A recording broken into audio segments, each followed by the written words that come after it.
నీకు వాగ్దానం ఇచ్చిన దేవుడు నమ్మదగినవాడు, నిన్ను విడువడు, నిన్ను ఎడబాయడు. ప్రభునామానికి మహిమ కలుగును గాక. ఉదయకాలమే లేచి లేవగానే నీ దిన ప్రారంభం ప్రార్థనతో ఉండాలి, వాక్యంతో ఉండాలి. నువ్వు వెలుచున్న ప్రతి మార్గంలో నీకు ఎవరి కృప తోడుగా ఉండాలి? దేవుని కృప తోడుగా ఉండాలంటే నువ్వు ఆయన్ను సేవించినప్పుడు, ఆయన ముఖాన్ని చూసినప్పుడు, ఆయన కలుసుకున్నప్పుడు, ఆయనతో మాట్లాడినప్పుడు ప్రభు నీకు కాపరిగా ఉంటాడు. ప్రతి అపాయం నుంచి నేను తప్పిస్తాడు. నీకు అన్ని విషయాల్లో కాపరిగా ఉండి నడిపిస్తాడు. నీకు అపాయం రాకుండా, కీడు రాకుండా, ఏ తెగులు నీ గుడారానికి సమీపించకుండా దేవుడే వాటన్నింటి కొట్టేస్తాడు. చూస్తున్న ప్రతి ఒక్కరు లైక్ చేయండి, షేర్ చేయండి, సబ్స్క్రైబ్ చేసుకోండి. ఈ ప్రాబ్లం ఏదున్నా మాకు తెలియజేయండి. తప్పకుండా మీ అందరి కోసం మేము ప్రార్థన చేస్తాం. చదువుకుందాం. ఈ ఉదయకాలం సామెతలు 23వ అధ్యాయం 12వ వచనం. ఉపదేశం మీద మనస్సు ఉంచుము, దేవునికి స్తుతి కలుగును గాక. మన మనసు ఎక్కడ ఉంచాలంటే బంగారం మీద కాదు, వస్త్రాల మీద కాదు, పెద్ద పెద్ద బిల్డింగ్స్ మీద కాదండి. ఉపదేశం మీద ఎప్పుడైతే నీ మనసు నిలుపుతావో ఈ వాక్యం నీ హృదయంలో, నీ ఇంట్లో దేవుడు గొప్ప కార్యం జరిగిస్తాడు. చూడండి, చాలామంది మనసు ఎక్కడెక్కడ ఉంటుంది కదా, అవి చూడాలి, అవి కావాలి, అక్కడికి వెళ్ళాలి. ఈ మనసు ఒక చోట నేను నిలబడలేము. కానీ ఈరోజు ఉదయకాలం ప్రభు నీతో మాట్లాడుతున్నాడు. నీ మనసు నిలపవలసిన చోట నిలిపితే దేవుడు నీకు సమాధానం ఇస్తాడు, క్షేమాన్ని ఇస్తాడు, నీ జీవితంలో అద్భుతం జరిగిస్తాడని. చూడండి, మనం అనుకుంటాం, మన ఆశలు చాలా ఉంటాయి, మన ఆలోచనలు చాలా స్పీడ్గా పరిగెత్తూ ఉంటాయి. మన ఆలోచనలు పరిగెత్తిన చోటుకల్లా మన మనసు పరిగెత్తితే చాలా డేంజర్ అండి, అక్కడ చిక్కుకుపోతుంది.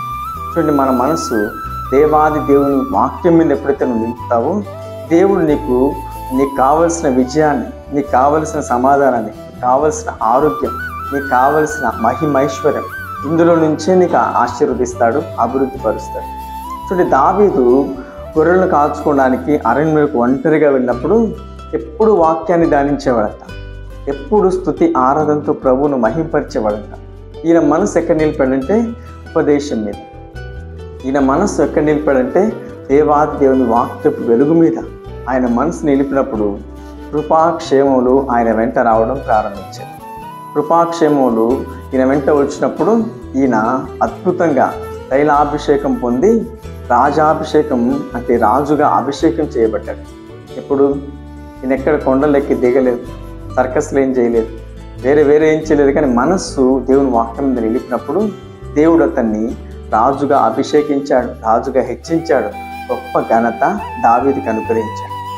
ఈరోజు చాలామందికి ఘనత కావాలి, పొగడ్తలు కావాలి, నేను గొప్పవాడిగా అందరికి కనబరుచుకోవాలని ఆశ. కానీ ఈ ఆశలన్నీ ఎప్పుడు జరిగించబడతాయంటే ఉపదేశం మీద నీ మనస్సు నిలిపినప్పుడు.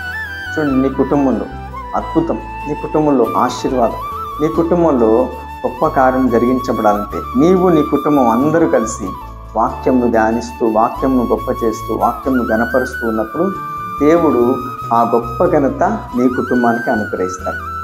ఈ వాగ్దానం పట్టుకొని ప్రార్థించు, ఈ మాట పట్టుకొని స్తుతించు, ఈ మాట పట్టుకొని ఒక మంచి తీర్మానం తీసుకో. దేవుడు నీ జీవితంలో కూడా గొప్ప ఘనత నీకు ఇవ్వబోతున్నాడు.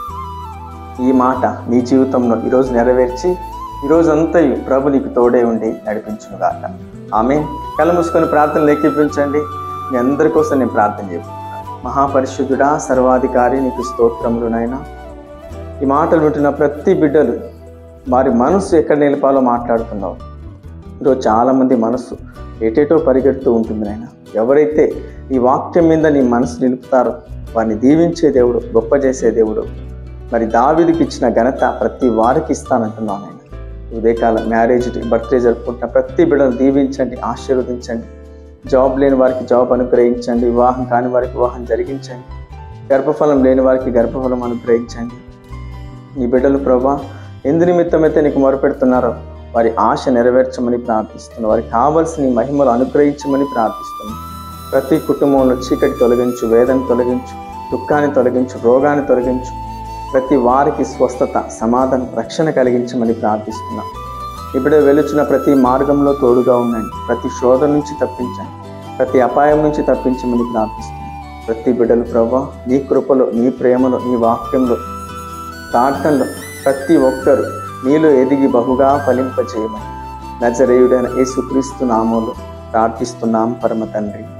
ఆమేన్. ఈ వీడియో చూసిన ప్రతి ఒక్కరిని ప్రభు దీవించి ఆశీర్వదించును గాక. ఆమేన్.